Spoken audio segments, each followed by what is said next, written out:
This is the 46 of 46 podcast Summit Sessions, where we'll talk all things Adirondack, backcountry, and beyond. From high peak stories and adventures to trail tips and tricks, we'll dive deep into the heart of these mountains and the people who passionately climb them. Adirondack maps and spruce traps, bushwhacks and backpacks. It's all here on the 46 of 46 Summit Sessions.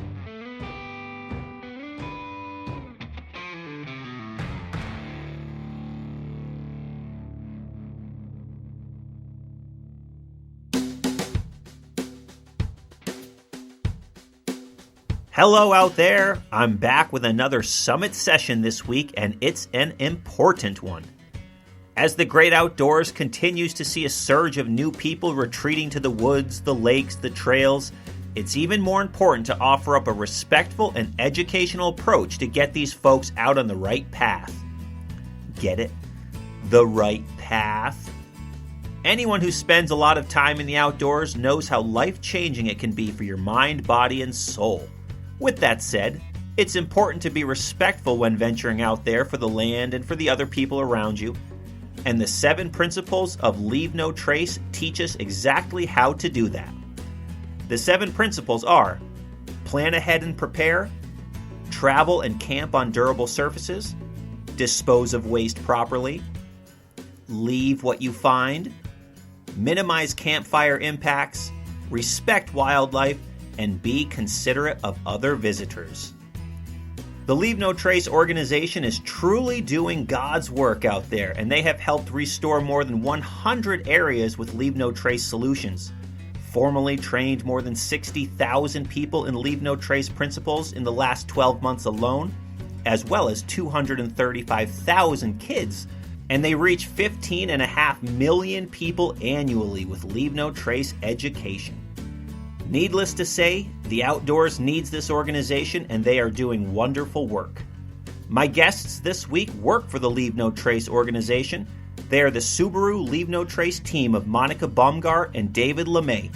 And last year they came to the Adirondacks and offered up solutions to various issues within the ADK Park, and they're here to chat with me and get everyone on the right path to incorporating the Leave No Trace principles and lifestyle when venturing into the great outdoors. Monika and David, thanks for joining me here on the 46 of 46 podcast. Thank you so much for having us. It's an honor to be here. Yeah, we are honored to be here. Oh, wonderful. So you guys live out in Washington State. How are the wildfires and the smoke and whatnot out where you live right now? They have been pretty bad. We're relatively lucky where we are at.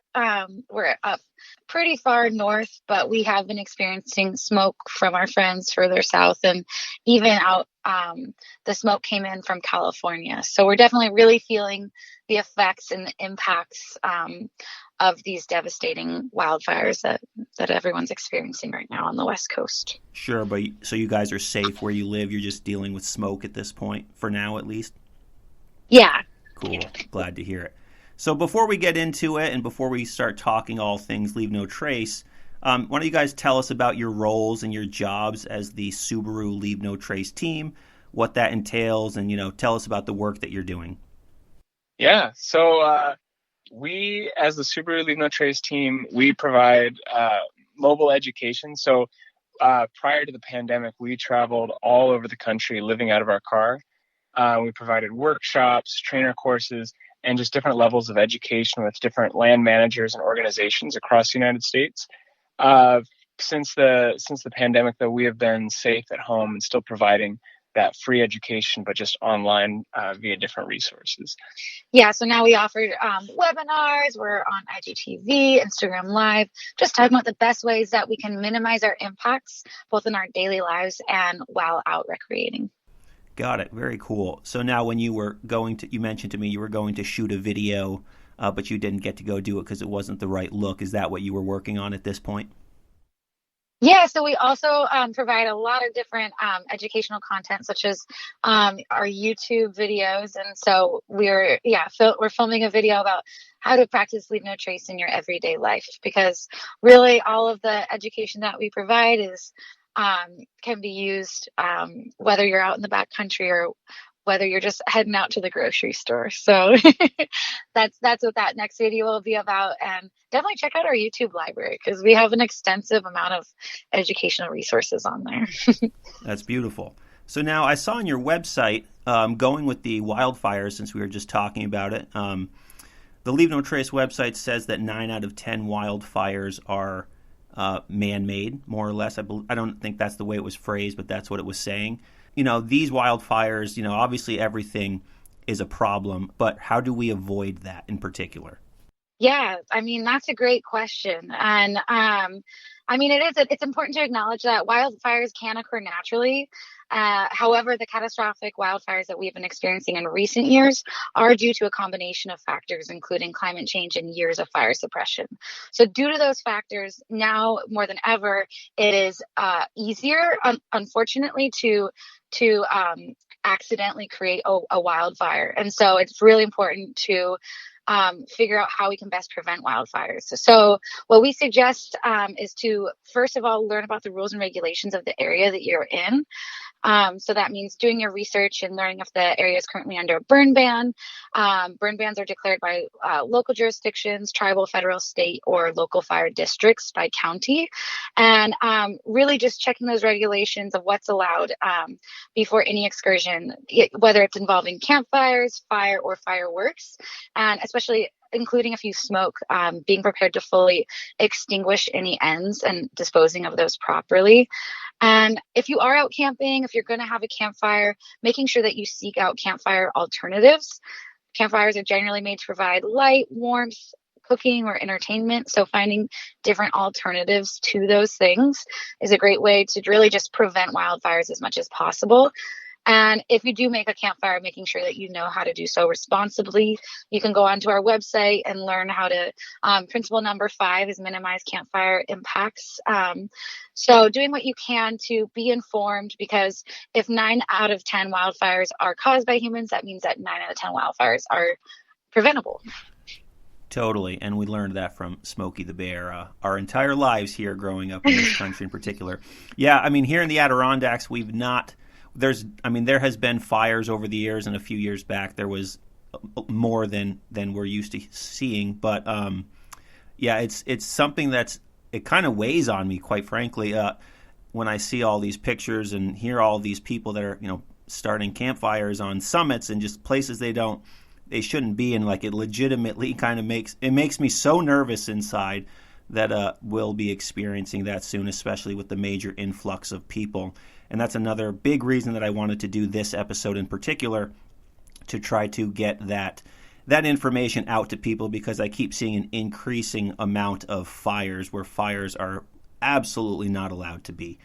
But I guess that transitions us into this next question here. So let's go through what the 7 principles of the Leave No Trace initiative are. And we'll have you take us through each principle, and then we'll talk about some examples of what that might look like in real time and out on the trail. And we'll start with principle number 1 of planning ahead and preparing. Very important. Awesome. Yeah. So all the education that we provide is rooted in science and research. And from that research came our 7 principles, which are guidelines to help us make the best decisions that we can possibly make when we are outside, to help take care of the natural world, both in our daily life and when we are on a hike. So the first principle is plan ahead and prepare. The second principle is travel and camp on durable surfaces. Third principle is dispose of waste properly. 4th, you're going to take a photo and leave what you find. 5 is minimize campfire impacts. 6, respect wildlife. And 7, respect other visitors. Be considerate of other visitors. So important to be considerate of those around us. And it's not all about you, people. It's about everyone else as well. So let's go back to number 1. Now that we have all 7 laid out there, plan ahead and prepare. So what does that look like? Exactly. So now what we're going to do through this podcast is we're going to, through our imaginations and virtually, we're going to go ahead and go on a hike together. I love it. So we're going to really set the scene here, and we're going to go ahead and go through and explain each of these 7 principles that we just laid out there in more detail in ways that are more applicable for each other. So let's go ahead and start out by we want to go on a hike. So let's decide, where that's going to be. And so let's see, we've kind of been thinking about like Mt Marcy or Algonquin or Cascade. What are you thinking about, James? Well, let's go up Mt Marcy, since that is obviously an enormously popular mountain here in the ADK. I love it, and it's a mountain that people need to understand, and I think it's going to come here in the first principle as to whether or not this is a mountain for you to go climb. So yeah, let's go up Mt Marcy today, virtually.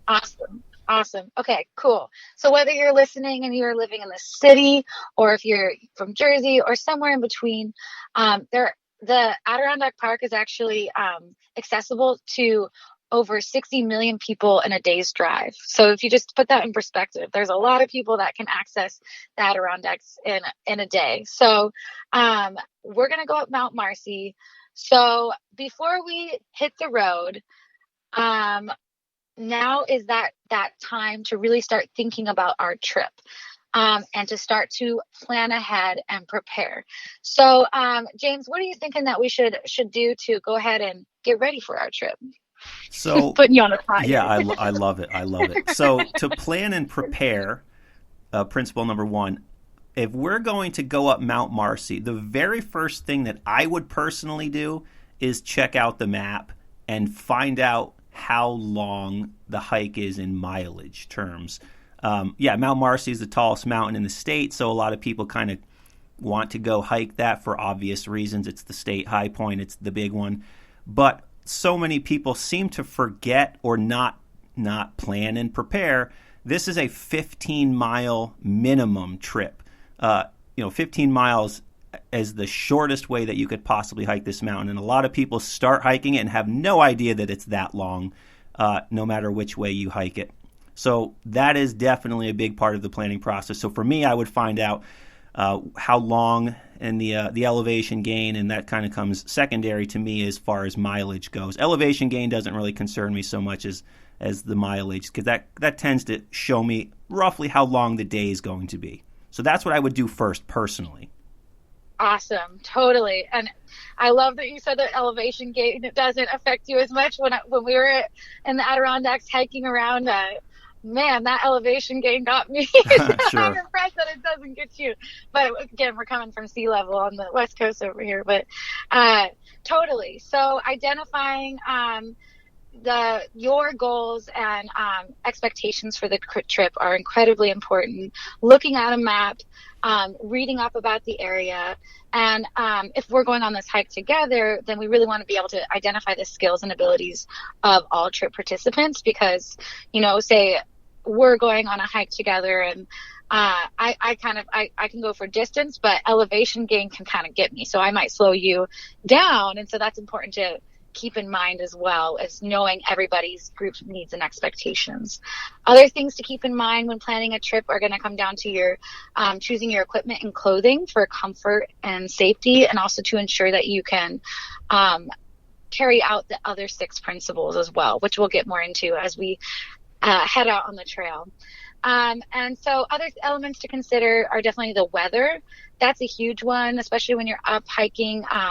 We spend a lot of time in the high peaks and know that the weather can change, and what's down at the base of the mountain versus what's at the peak can totally vary. So keeping that in mind, knowing the terrain that you're going to be getting into and what type of gear will be best for that. Learning about rules and regulations of the area. You had mentioned that campfires aren't allowed, or that people are creating campfires in areas where there's not a designated ring. We definitely experienced that a lot during our time in the Adirondacks. And so those are just a couple of the things to keep in mind, including group size as well. So there's 3 of us heading out on this hike. Seems like a good size group to head out. It absolutely does. And I'm glad you mentioned, that the weather in particular. So on the bottom of the mountain versus the top, the weather is going to be drastically different most days than it, not even just sometimes, but most of the time, and especially right now. And when this episode will come out, it might look fall-like at the base, but it will be very much winter at the summit. So those are things to keep in mind when planning, especially when you're hiking these larger mountains.